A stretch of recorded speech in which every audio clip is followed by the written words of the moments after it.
coisa aqui que eu preciso que você entenda comigo. Você está comigo aí? Diga amém. Primeiro lugar, essa atitude de Rebeca, ela revela uma coisa: Rebeca não confiava por inteiro em Deus. Rebeca não confiava por inteiro em Deus. Deixa eu dizer uma coisa para você esta tarde: Deus, ou a gente confia por inteiro, ou a gente não confia. Deus, ou a gente coloca toda a nossa confiança nele, ou a nossa confiança pela metade não é suficiente. Você não precisa duvidar de Deus. Você não precisa olhar talvez e ter o sentimento de: se eu não fizer alguma coisa, se eu não colocar a minha mão naquilo que Deus está fazendo com a mão dele, será mesmo que Deus vai conseguir fazer aquilo que ele disse lá atrás que ele iria fazer? Porque esse é o sentimento de Rebeca. O que Rebeca está dizendo é: se eu não beneficiar a Jacó, ainda que para isso eu tenha que prejudicar Esaú, Deus não vai conseguir cumprir o que ele disse lá atrás, quando as crianças estavam no meu ventre. Gênesis capítulo 25, verso 21. Gênesis 25, verso 21. Está escrito assim: Isaque orou insistentemente ao Senhor por sua mulher, porque ela era estéril. E o Senhor ouviu as suas orações, e Rebeca, sua mulher, concebeu. Os filhos lutavam no ventre dela, então ela disse: se isso está acontecendo comigo, o que posso então perguntar ao Senhor? E o Senhor lhe disse: 2 nações há no teu ventre, e 2 povos se dividirão das tuas entranhas. Um povo será mais forte do que o outro povo, o maior servirá ao menor. Assim que se cumpriram os dias para que desse à luz, havia gêmeos no seu ventre, e saiu o primeiro ruivo, todo revestido de pelo, por isso lhe chamaram Esaú. E depois saiu o seu irmão agarrado a sua mão ao calcanhar de Esaú, por isso lhe chamaram Jacó. E era Isaque da idade de 60 anos, quando os gerou. Agora capítulo 32, talvez 3 ou 4 páginas depois, verso 22, capítulo 32, verso 22. Naquela mesma noite, Jacó se levantou, tomou suas 2 mulheres, suas 2 servas, seus 11 filhos, e passou o val do Jaboque. Tomou-os e fê-los passar o ribeiro, e fez passar tudo o que tinha. Olha o verso 24. Jacó, porém, ficou só, e lutou com ele um homem, até que a alva subiu, que o dia começou a clarear. E vendo este que não prevalecia contra ele, tocou-lhe a juntura da coxa de Jacó, e se deslocou a juntura da coxa de Jacó, enquanto lutava com ele. E disse: deixa-me ir, pois já rompeu o dia. Ele, porém, respondeu: não te deixarei ir, se não me abençoares.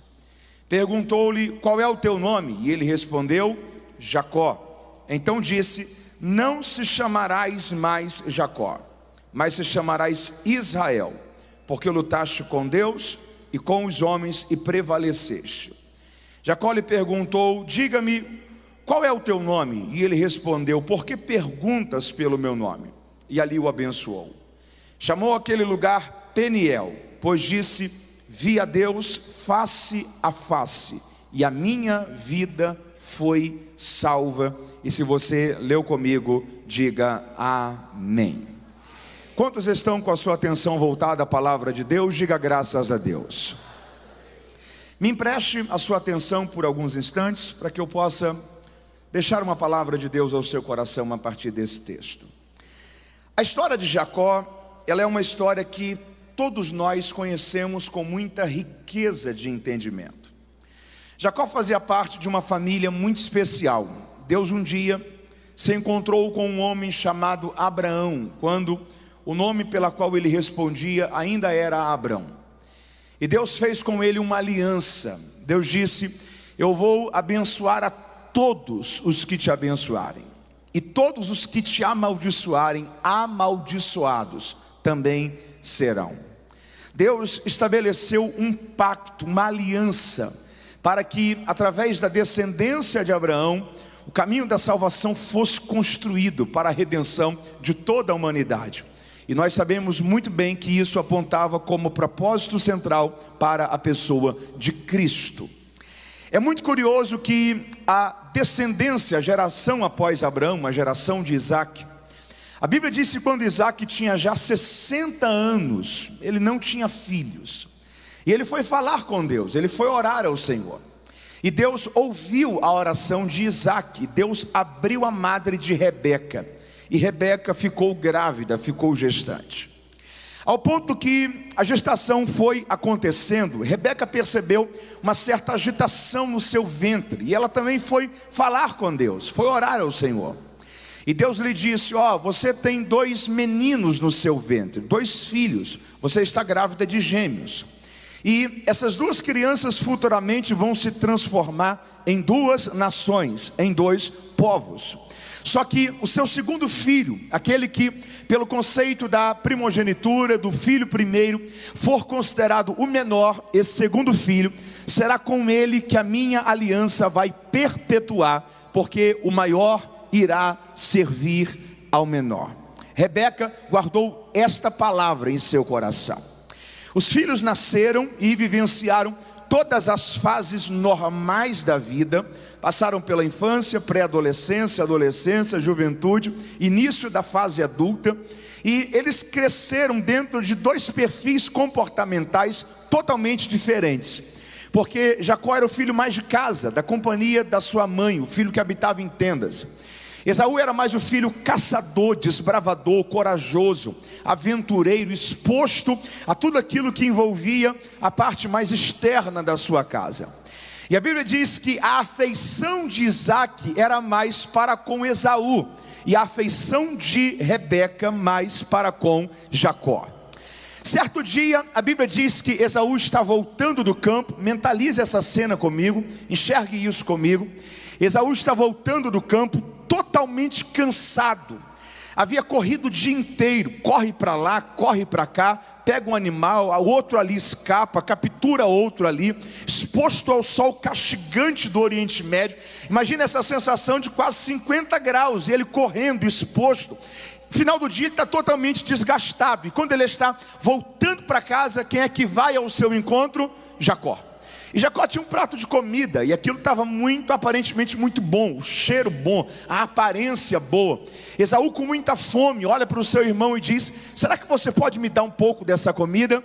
E o Jacó diz assim: dá, eu não dou não, mas a gente pode negociar. Mas como assim a gente pode negociar?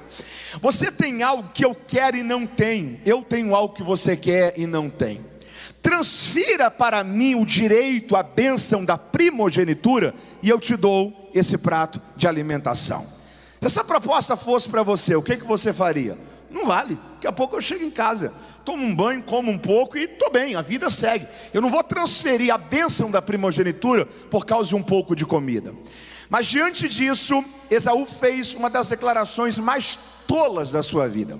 Porque ele olhou para o seu irmão e disse: do que me vale o direito à primogenitura se eu estou perto de morrer? A pergunta é: Esaú estava perto de morrer, sim ou não? Não, ele só estava cansado, exausto, por causa de um dia inteiro exposto ao sol. E ele permitiu que o desgaste de um momento, a tensão de um momento, a vulnerabilidade de um momento, fizesse ele negociar aquilo que não era para ser negociado. Deixa eu dizer uma coisa para você esta tarde. A Bíblia está apresentando para a gente aqui 2 caminhos. Quantos caminhos? 2. Em primeiro lugar, ou você aprende a sacrificar um momento para você não perder o seu futuro, ou talvez você sacrifica o seu futuro por causa de um momento.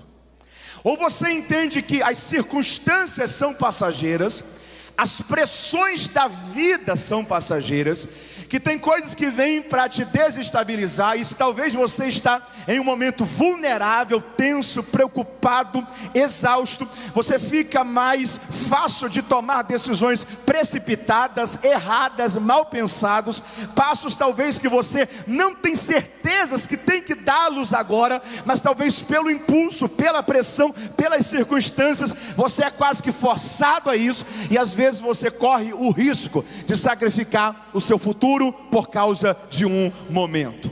O que até então estava sendo considerado como Abraão, Isaque e Esaú, a partir desse momento passa a ser definido como Abraão, Isaque e Jacó, porque Esaú permitiu que a tensão de um momento fizesse ele negociar aquilo que não era para ser negociado. Deixa eu dizer algo de Deus a você nesta tarde. O que você está enfrentando é apenas um momento. O que você está enfrentando é apenas a consequência de um dia inteiro exposto ao sol. O que você está enfrentando é talvez o acúmulo de problemas, dores, complicações, angústias, talvez ingratidão, traição, pressões da vida que empurrou você para um ambiente que talvez você está quase comprometendo o seu futuro por causa de um momento que você está enfrentando. O Senhor vai te dar graça, o Senhor vai renovar o seu ânimo, o Senhor vai renovar a sua esperança, Deus vai te dar sabedoria, equilíbrio, e você não vai comprometer o seu futuro por causa de um momento. Você entende isso esta tarde? Esaú, ele escolheu o caminho errado. Ele sacrificou o seu futuro por causa de um momento. Transferiu a garantia da bênção. Passam alguns dias, talvez semanas, quem sabe meses. E agora esse sentimento de que está perto de morrer, sabe quem é que tem? Isaque, pai de Esaú. Ele já estava praticamente cego, ok? Imagine essa cena, e pela limitação da medicina da época, talvez algum problema ocular, quem sabe uma catarata, um glaucoma, alguma coisa assim. Mas como a medicina da época não tinha ciência disso e como tratar, o sentimento que ele tem é: se eu estou perdendo a minha visão, é porque por certo eu estou perto de morrer. Ele chama Esaú e ele diz o seguinte: vai ao campo e pegue uma caça. Você pode repetir isso comigo? Diga: vai ao campo e pegue uma caça. Eu vou comer do prato que você preparar e eu vou te abençoar com a bênção da primogenitura. O problema é só um. Quem é que estava do lado de trás aqui da cortina da cozinha? Rebeca. Ela chama Jacó e diz o seguinte: vai ao quintal e pegue 2 cabritos. Eu acho interessante essa definição da Bíblia. Qual foi a palavra de Isaque para Esaú? Vai ao campo e pegue uma caça. Qual foi a definição da palavra de Rebeca para Jacó? Vai ao quintal e pegue 2 cabritos. Deixa eu dizer uma coisa para você: cuidado com os resultados fáceis da vida, cuidado com os atalhos da vida, porque aquilo que não te custa muito, dificilmente valerá muito ou perpetuará por muito tempo. Rebeca está optando pelo caminho mais fácil. Vai lá, pegue 2 cabritos. Seu pai está praticamente cego. Você vai colocar as vestes do seu irmão, que tem o cheiro do seu irmão, textura do seu irmão. Na mente do seu pai, apenas o seu irmão sabe desse conselho. E a conclusão dessa história é que Jacó vai no lugar de Esaú, toma a bênção que era para ser do seu irmão, e agora cria-se um cenário de guerra dentro dessa família, a ponto de que a Bíblia diz que Jacó agora tem que se mudar para Padã Arã, porque Esaú quer tirar a vida do seu próprio irmão.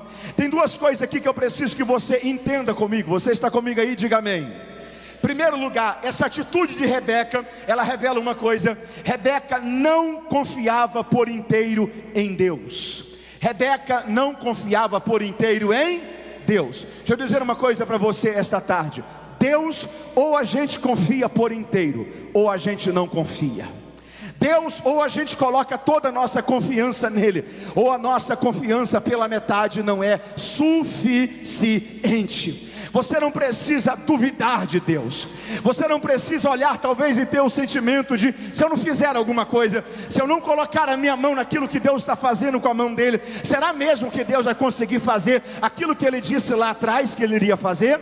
Porque esse é o sentimento de Rebeca. O que Rebeca está dizendo é: se eu não beneficiar a Jacó, ainda que para isso eu tenha que prejudicar Esaú, Deus não vai conseguir cumprir o que ele disse lá atrás, quando as crianças estavam no meu ventre, que o maior iria servir ao menor. Ela não confiou por inteiro. Deus quer ajudar você a entender esta tarde que vale a pena você depositar toda a sua confiança sobre ele, porque ele vai cuidar de você. Levante uma de suas mãos aos céus em nome de Jesus. Eu estou querendo esta palavra de Deus sobre a sua vida. Talvez a dúvida tenha tentado entrar em seu coração.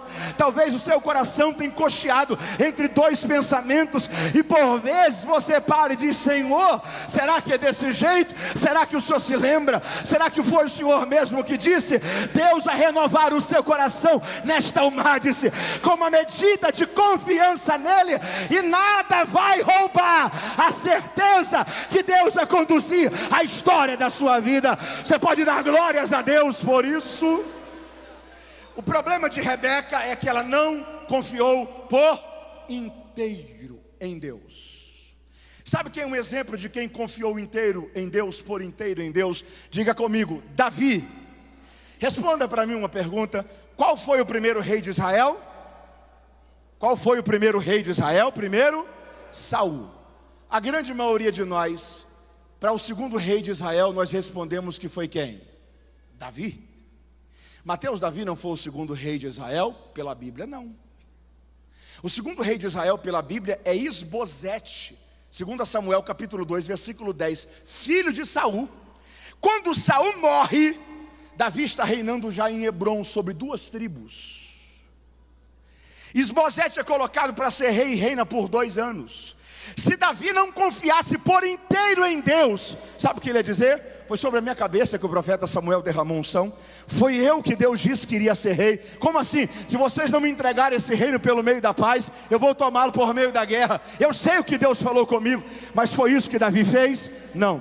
Em Hebrom Davi estava, e em Hebrom Davi ficou. Passou 1 ano, Davi permaneceu. Passou 2 anos, Davi permaneceu. Quando Isbosete morreu, os anciãos de Israel se reuniram e disseram: só existe um que nós reconhecemos, que tem graça de Deus, autoridade de Deus e unção de Deus para reinar sobre nós. Quem é? Davi. Está onde? Em Hebrom. Foram até Hebrom e trouxeram Davi para Jerusalém, e Deus coroou o reinado de Davi, e ele se tornou o maior rei da história de Israel. Porque se você confiar por inteiro, Deus vai cuidar de você. Deus vai cuidar de você. Você pode dar glórias a Deus por isso. Em primeiro lugar, Deus, ou a gente confia por inteiro, ou a gente não confia. Segunda lição sobre Rebeca. Sabe o que foi que Rebeca negligenciou? Diga comigo: o perigo das consequências. Você pode carinhosamente olhar para alguém que está perto de você, dar um sorriso para essa pessoa, diga para ele: cuidado com as consequências. Você pode repetir comigo essa palavra bem forte? Diga: consequências. Sabe qual foi a consequência do erro de Rebeca? Jacó tem que fugir para Padã Arã. Volta 21 anos depois. Quantos anos? Quando Jacó volta, Rebeca já havia morrido. Nunca mais Rebeca viu o filho que ela tanto amava. Por quê? Porque ela desprezou o perigo das consequências. Deixa eu dizer uma coisa aqui para você. Você está comigo aí? Diga amém. Não brinque com as consequências. Você lembra o diálogo de Deus com Adão? Deus disse a Adão: você pode comer de todas as árvores, sim ou não? Sim, só que tem uma árvore no meio do jardim, a árvore do conhecimento do bem e do mal. Não toque nela, porque o dia que você comer, certamente você, se você chamasse Adão para conversar e dissesse assim: Adão, me responda uma coisa, você pode comer daquela árvore ali do conhecimento do bem e do mal? Ele ia dizer o que para você? Não. Quem foi que proibiu você? Ele ia falar: Deus. E Deus disse que se você comer daquele fruto, o que vai acontecer com você? Ele iria falar: Deus disse que eu vou morrer, Se você perguntasse para Adão: Adão, o que é morte? Ele iria responder o que para você? Não sei. Porque não é que não havia morrido ninguém, não havia morrido nada. Guarde isso daqui. Desde o Éden, o diabo quer tentar fazer o fato de você não ter noção de quão terrível são as consequências, para talvez fazer você pensar que a consequência do erro não deve ser tão ruim assim. Quando Adão come, Deus matou Adão na hora, sim ou não? Não. Se Deus tivesse matado, Deus teria sido injusto? Não. Deus exerce misericórdia. Deus não mata Adão na hora, mas é como se Deus abrisse uma porta e dissesse assim: Adão, você não vai morrer agora, mas deixa eu apresentar para você o que é morte. Peso das consequências. Peso das... Primeira esfera de morte que Adão conhece. Deus mata um animal, tira o couro para fazer pele, para fazer veste para Adão. Primeiro contato de morte que Adão tem. Morte é fim. Morte é. Segundo contato com morte que Adão tem. Caim mata Abel. Um filho de Adão mata o outro filho. Segundo contato de morte que ele tem. Morte é ausência. Morte é falta. Morte é interrupção. É como se Deus tivesse aberto uma antessala e dissesse: Adão, você poderia morrer agora, mas se você morresse agora, você morreria sem saber o que é morte. Morte é isso daqui, é fim. Olhe para esse animal. Morte é isso daqui, é dor, é ausência, é falta. Olhe para Abel. Só que a última esfera de morte que Adão experimenta, a gente percebe pouco. Porque a Bíblia diz que com 105 anos Adão gerou a Sete. Sete com 90 anos gerou a Enos. Ou seja, 105 mais 90, 195. Com 195 de Adão, nasce o primeiro neto de Adão. Se você vai montando essa construção genealógica de anos, a sexta descendência de Adão foi um homem chamado Enoque. E a Bíblia diz: Enoque viveu 365 anos e andou com Deus, e Deus o tomou para si. Quando Enoque é tomado por Deus, sabe qual é a idade de Adão? 887 anos. Segundo a Bíblia, Adão viveu 930. Adão viveu 43 anos ainda até morrer, depois que Enoque foi tirado. A última esfera de morte que Adão conheceu foi a morte espiritual. Porque ele conheceu o sexto descendente, que era amigo do Deus, que se encontrava com ele todo dia, que era amigo do Deus, que ele conversava todo dia, que era amigo do Deus, que ele andava junto, mas perdeu comunhão. Você quer ver a noção de comunhão de Adão com Deus? Deixa eu fazer uma pergunta aqui para você. Quem hoje, nessa tarde, saiu de sua casa e veio para o culto? Faz assim com a sua mão, ok? No Éden, não era o homem que ia para o culto, era Deus que vinha para o culto. Todo dia, na viração do dia, Deus entrava dentro do Éden, porque Deus sabia que o homem tinha um culto pronto para oferecê-lo.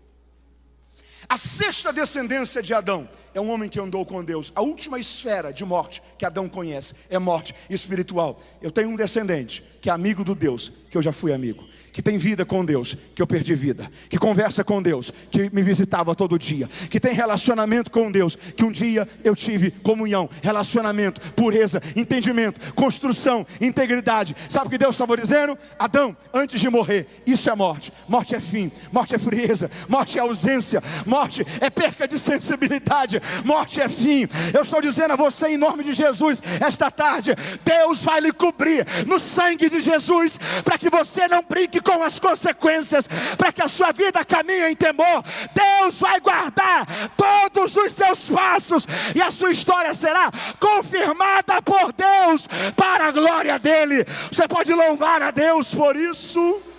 Levante suas mãos e diga: Deus, não me deixe brincar com as consequências. Nunca mais Rebeca viu o filho que ela tanto amava. Jacó chegou em Padã Arã. Você entendeu comigo até aqui? Diga amém. Quando ele chega em Padã Arã, ele conheceu uma moça chamada Raquel. Qual o nome dela? Quando ele se encontrou com Raquel, o que aconteceu? Na hora, se apaixonou. Quem que é essa moça? Alguém fala: filho de Labão. Filha de Labão é? Mas que Labão? Labão é irmão de Rebeca. Mas Rebeca é minha mãe, é da nossa família? Ok. Ele chega para Labão e diz assim: eu quero me casar com a sua filha. Ele fala: sem problema algum. O problema é só um: na nossa cultura você tem que pagar um dote. Tem que pagar um? Mas qual que é o dote para casar com a sua filha? 7 anos de trabalho. Mas recebe alguma coisa? Permissão para se casar com Raquel. Tem um homem aí perto de você? Dá uma olhada aí, tem? Se tem, dá uma olhada para ele, vê se ele é do tipo de quem trabalharia 7 anos só para casar com a mulher que ama. Vê se você tem perto de você alguém aí que pagaria o dote. Quantos anos? Quantos anos? Jacó trabalha 1, 2, 3, 4, 5, 6, 7 anos. Noite de núpcias, dote pago. O Labão está lá, o Jacó, ufa! O Labão chama o Jacó e fala assim: vamos conversar um pouco aqui? Senta aí, vamos beber um pouco. Eles vão bebendo. Jacó fica bêbado. No outro dia, quando ele acorda, quem é que estava do lado dele? Lia. O problema é que a Lia não era tão bonita assim. Deixa eu falar uma coisa para você. Está comigo aí? Diga amém. Não é regra, ok? Mas na maioria das vezes acontece. Até 20 anos, até que idade? Quem não ficou bonito não fica mais. Lute para ser feliz. Mas se até 20 anos você não ficou bonito, ó. Quantos anos? Quantos anos? Segunda regra de ouro: até 40 anos, quem não ficou rico, não fica mais. Às vezes fica, mas dificilmente. Até quantos anos?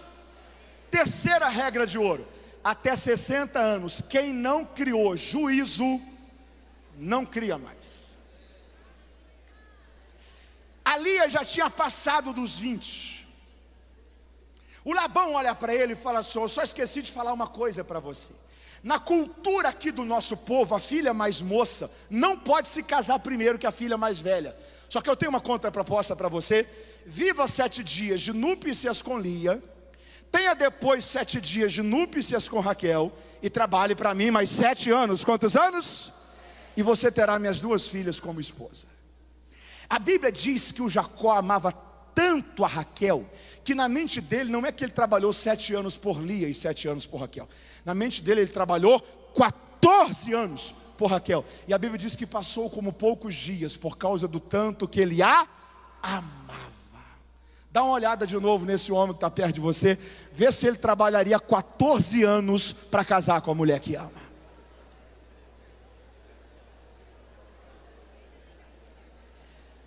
Mateus, que pena de Jacó. Pena?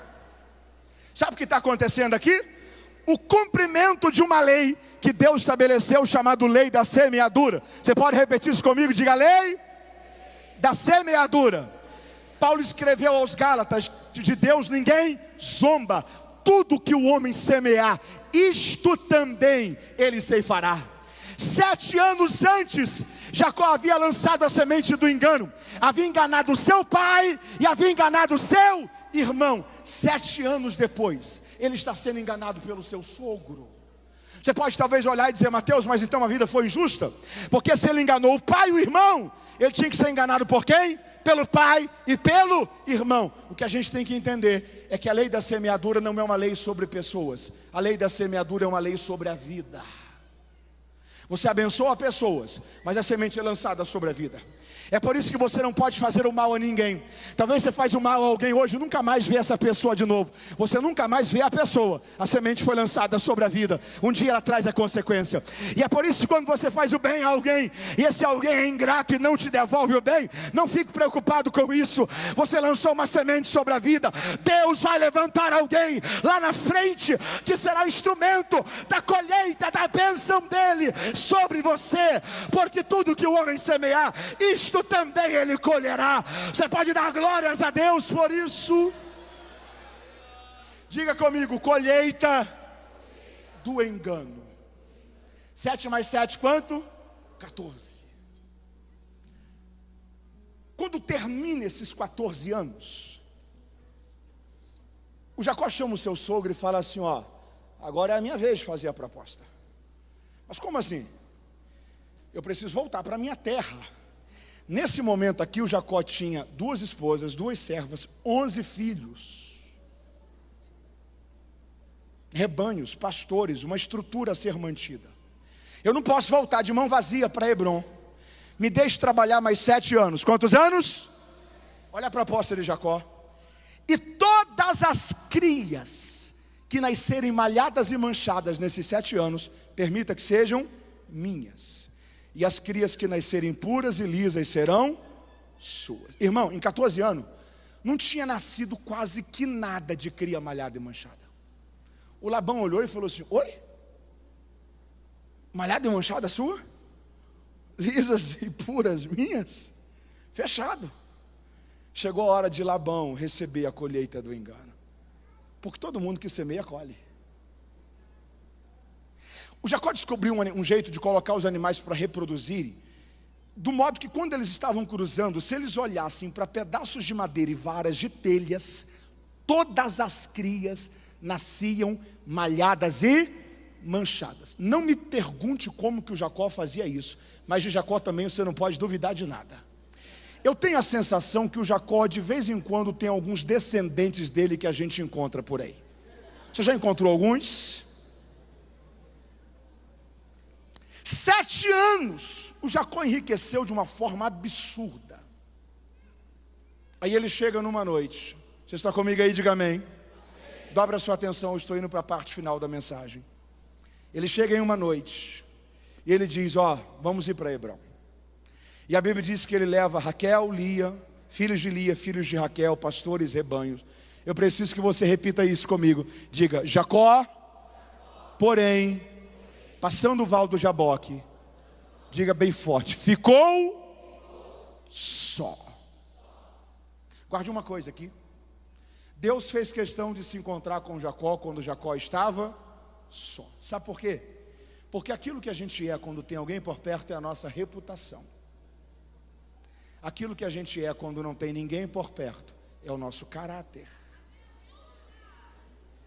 Quando Deus precisa mexer na reputação de alguém, é porque Ele já tentou corrigir o caráter antes, e a pessoa não se abriu para ser transformada.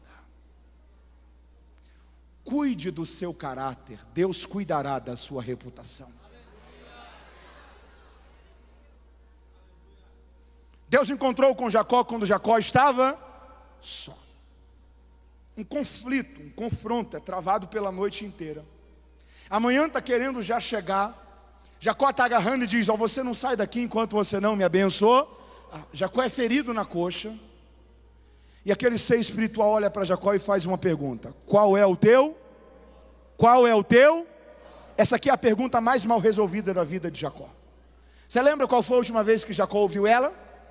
Ele está dentro do quarto do pai, com as vestes do irmão, um prato de comida na mão. O pai percebe que alguém chegou. O pai está praticamente cego. E o pai faz uma pergunta: quem é que está aí? E ele respondeu o que para o pai? Esaú. Só que agora ele não está diante do pai. Agora ele não está diante de Rebeca. Agora ele não está diante de Labão. Agora ele não está diante de Esaú. Agora ele está diante do único que ninguém consegue enganar. Qual é o teu nome? Ele se rende diante dessa soberania e ele diz: Senhor, o meu nome é. Deixa eu falar uma coisa para você, dobre a sua atenção. Deus não espera de você perfeição, mas tem uma coisa que Deus não abre mão de encontrar em você: sinceridade. Você pode encorajar alguém perto de você? Diga para ele ou para ela: Deus sabe que não vai encontrar perfeição em você, mas diga: Deus espera que exista pelo menos sinceridade.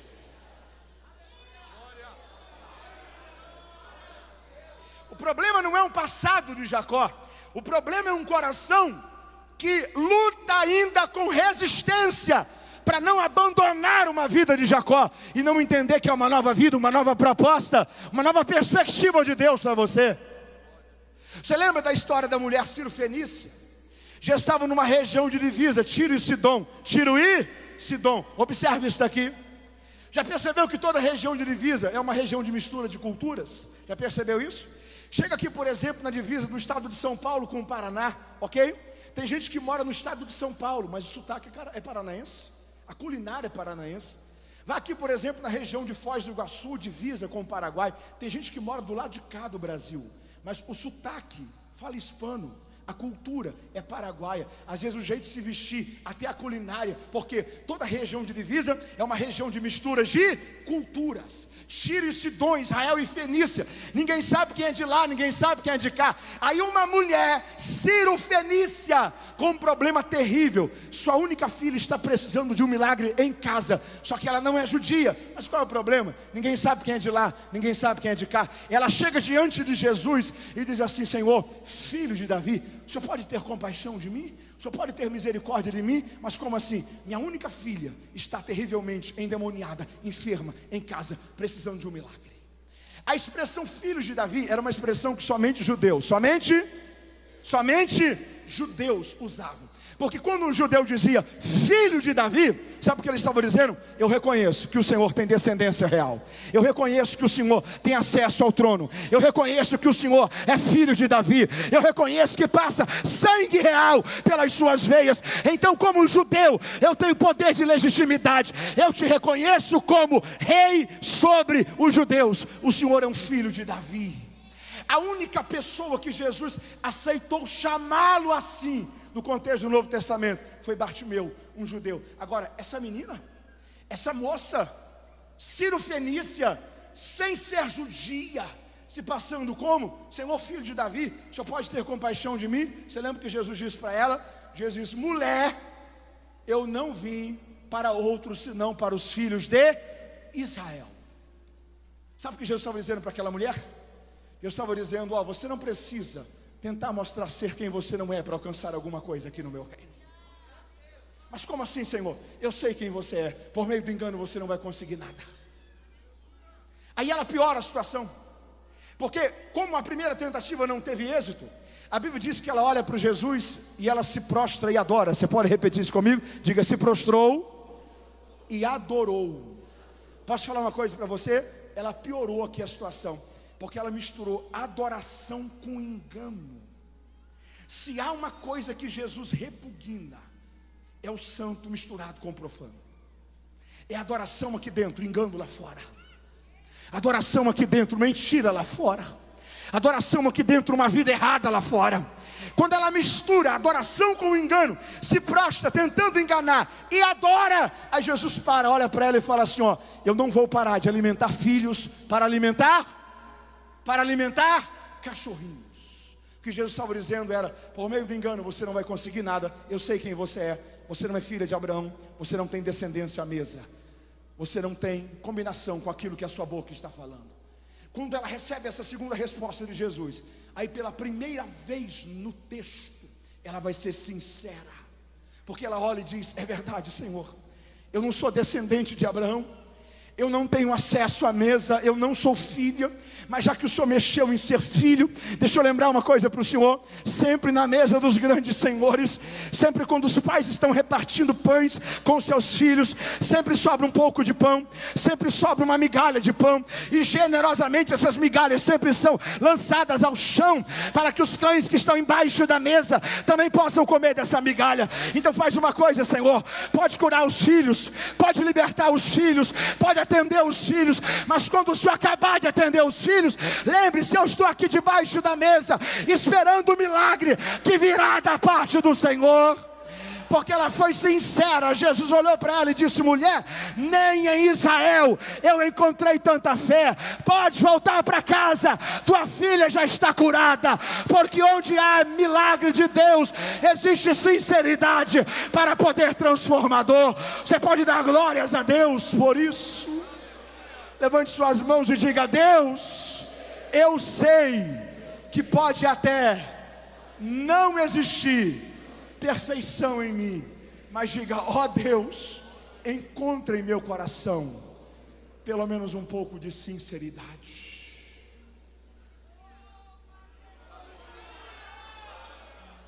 Qual é o teu nome? Senhor, o meu nome é Jacó.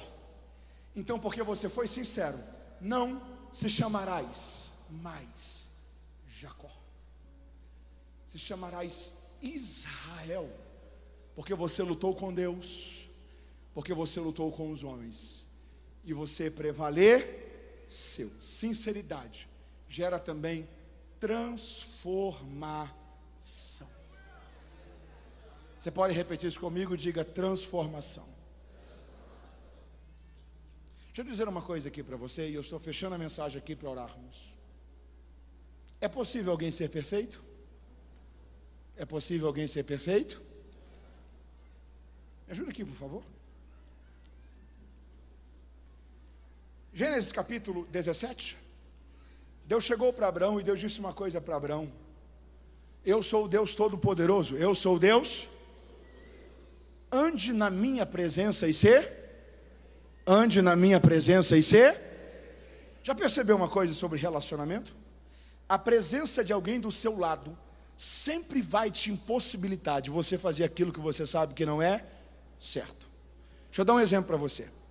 Imagina que você está andando na rua com uma bala na mão e não tem ninguém por perto, não tem nenhum lixo por perto, você coloca a bala na boca, o papel de bala está na sua mão.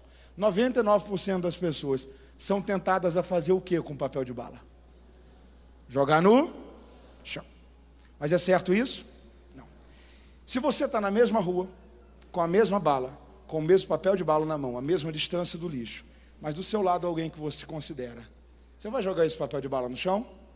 Não. Mudou o conceito aqui do que é certo ou errado?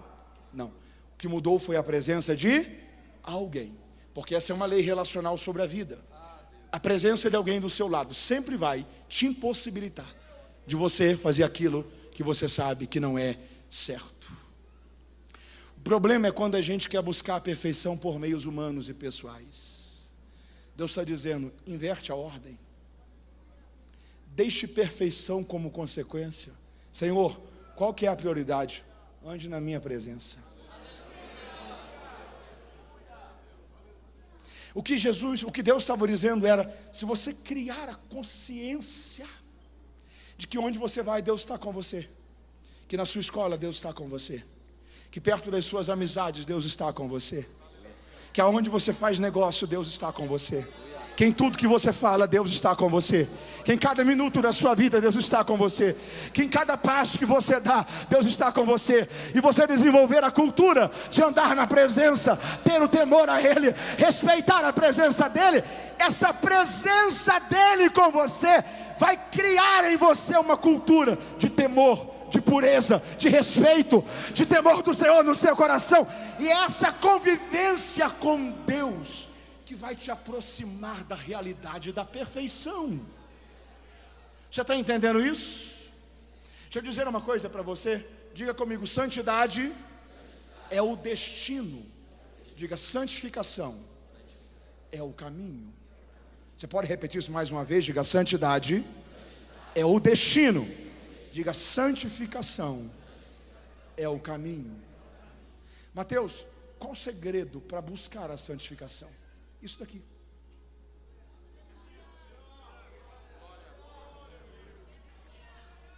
Se você desenvolver a consciência de que Deus sempre está com você, e se você respeitar a presença de Deus, essa engrenagem funciona.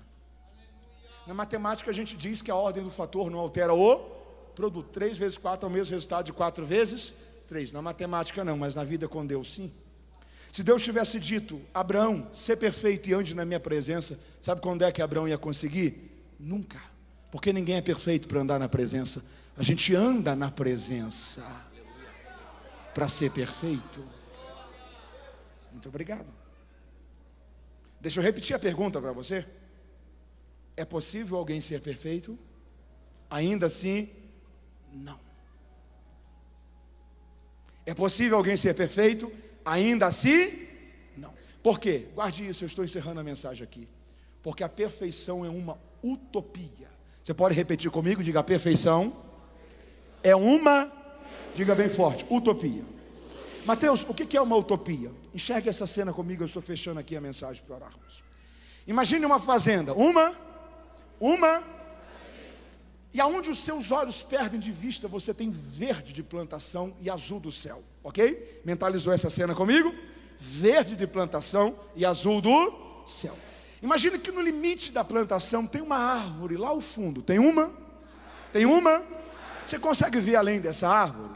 Não. Aí você corre. Quando você chegou na árvore, o mundo acabou ali? Também não. Se descortinou o que agora? Um novo horizonte. Imagina que nesse novo horizonte tem uma casa. Tem uma? Aí você corre para chegar naquela casa. Quando você chega naquela casa, o mundo terminou ali? Não. Descortina um novo horizonte. Imagina que agora no novo horizonte tem um rio. Tem um? E você corre para chegar naquele rio. O mundo terminou naquele rio? Não. Você vê a margem do outro lado do rio. Sabe o que é isso? Uma utopia.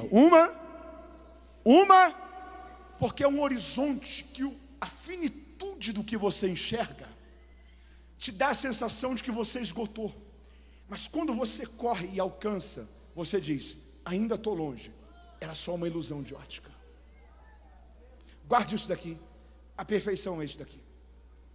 A perfeição é uma utopia. Mateus, como que funciona a engrenagem disso daqui na minha vida para a gente orar? Deixa eu fazer uma pergunta para você. Quem aqui hoje, quando olha para a sua vida, identifica pelo menos uma coisa na sua vida que você está precisando melhorar e corrigir isso? Faz assim com a sua mão. Mantenha ela bem alto. Diga comigo: a partir de hoje, isso daqui é a minha árvore. É a minha. Coloque o seu coração, suas prioridades, sua intencionalidade para você resolver isso, para você vencer isso, para você se afastar da aparência do mal no que diz respeito a isso. Eu estou em nome de Jesus dizendo a você: se você colocar o seu coração com propósito diante de Deus, Deus vai marcar esses dias de Humades como o dia que Deus te livrou de tudo isso, e você viverá pureza de Deus sobre a sua vida e sobre o seu coração. Você entende de Deus essa palavra? Você vai conseguir vencer isso. Você pode dizer glória a Deus? Quando você tiver alcançado isso, você vai ter se tornar uma pessoa perfeita? Não. Você vai identificar outra coisa que você vai precisar melhorar. Vai ser a casa, vai ser Mateus, o que eu tenho que fazer? Corra, priorize para resolver isso. Quando você tiver conseguido resolver isso, você vai ter se tornar uma pessoa perfeita? Não. Você vai identificar outra coisa que você vai precisar melhorar. O que vai ser, Mateus? É o rio. Corra para resolver isso. Mateus, um dia eu vou me tornar alguém perfeito? Nunca. Mas um dia você vai olhar para trás e você vai ver o quanto que você melhorou. Você vai ver onde você estava e onde você vai estar. Você vai ver o quanto que Deus foi limpando você, porque no que você vai andando com Deus, Ele vai aperfeiçoando você, e assim nós vamos sendo aperfeiçoados de glória em glória, de glória em glória, de glória em glória, até alcançarmos a proximidade da bênção da perfeição. Você pode dar glórias a Deus por isso? Levante suas mãos e diga: Senhor, eu quero viver o efeito dessa palavra, me limpando e me fazendo estar mais próximo do Senhor. Você entende isso? Esteja em pé comigo, se você pode, em nome de Jesus. Diga comigo: Deus não espera de mim perfeição. Só que Deus espera da gente o quê? Sinceridade. Eu preciso orar com você agora. Repita comigo: sinceridade. Você sabe qual é a origem da palavra sincero? Você está comigo aí? Diga amém. Você sabe qual que é a origem da palavra sincero? É um termo que vem do latim. Dobre a sua atenção. É um termo que vem do latim. Quando os oleiros terminavam os barros para vender, existem dezenas, centenas de tipos de barros. Tinha alguns barros que eles eram ruins, no calor eles trincavam, ok? E às vezes alguns vasos saíam com imperfeições, rachaduras. Dependendo da utilidade, servia, ok? Um vaso, por exemplo, para guardar grãos, servia. Para guardar flores, servia. Para guardar documentos, servia. Sabe qual foi a grande questão? Levante sua mão, diga comigo: Senhor, eu preciso viver sinceridade em meu coração. Ouça isso. Alguns vasos, quando saíam trincados, às vezes comerciantes passavam cera, passavam para disfarçar a imperfeição. O comprador inteligente, quando ele via um vaso com cera, o único modo dele identificar se o vaso era bom ou não, se era um vaso pronto para qualquer consumo ou não, é ser que ele colocasse esse vaso exposto ao sol, porque no que o sol batia, se houvesse alguma rachadura, a cera fazia o quê? Trincava. Um vaso sem cera É um vaso que você não tinha do que esconder. O termo sincero vem da origem do latim sincera. Mateus, o que é ser sincero? É ser perfeito? Não. Ser sincero às vezes é ter as suas imperfeições, é ter trincaduras, rachaduras, limitações, coisas que precisam ser mudadas. Só que ser sincero é não tentar maquiar isso. Ser sincero é não lidar como se tivesse tudo bem. Ser sincero é parar diante de Deus e dizer: Senhor, eu ainda sou Jacó. Eu ainda sou Jacó. Guarde isso para orarmos. O problema não é ter tido um passado de Jacó. O problema é aceitar viver um futuro de Jacó. Você não consegue voltar ao passado para corrigir, para consertar, mas você consegue definir e viver uma mudança na sua vida, para que daqui para frente seja diferente, para que daqui para frente você corrija a rota, para que daqui para frente o seu coração esteja alinhado com Deus. Eu quero concluir essa palavra orando com você, porque Deus espera da gente sinceridade. Sinceridade de se render diante de Deus e dizer: Senhor, como que eu preciso que nesses dias de Umades o Senhor toque a minha vida. O Senhor me dê clareza sobre uma visão do Senhor, do chamado que o Senhor tem para mim. O Senhor me apaixone por uma causa. O Senhor manifeste em mim a capacidade espiritual de me dedicar para vivenciar o chamado do Senhor para a minha vida. Eu quero orar com você diante dessa convicção, tendo certeza de que um coração sincero atrai o favor e atrai o milagre de Deus. Coloque sua mão no seu coração. Diga comigo: Senhor, eu ouvi a tua palavra. Diga: ó Deus, guarda-me em ti. Não me deixe sacrificar o futuro por causa de um momento. Diga: Senhor, guarde o meu coração para que eu não brinque com as consequências.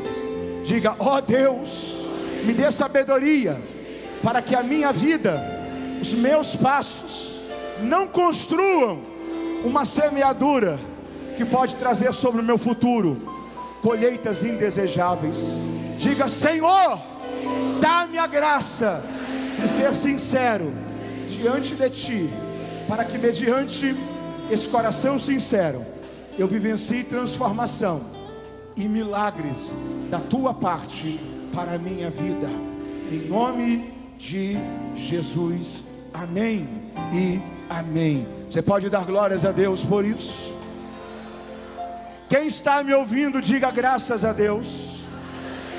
Eu gostaria de, antes de voltar a palavra ao pastor Natanael, perguntar aonde há uma vida, um homem, uma mulher, um jovem, uma jovem, que talvez ainda não entregou o seu coração a Jesus. Você que precisa talvez no seu coração fazer uma mudança, dar um passo, decidir viver uma nova história. Não importa quão longe o seu coração esteve do Senhor, não importa quão distante os teus pés estiveram da presença de Deus, o amor de Deus te alcança esta tarde, liberando sobre você perdão, restauração, para você recomeçar, para você viver uma nova história, para você começar hoje a viver um novo ciclo, um novo tempo de Deus sobre a história da sua vida.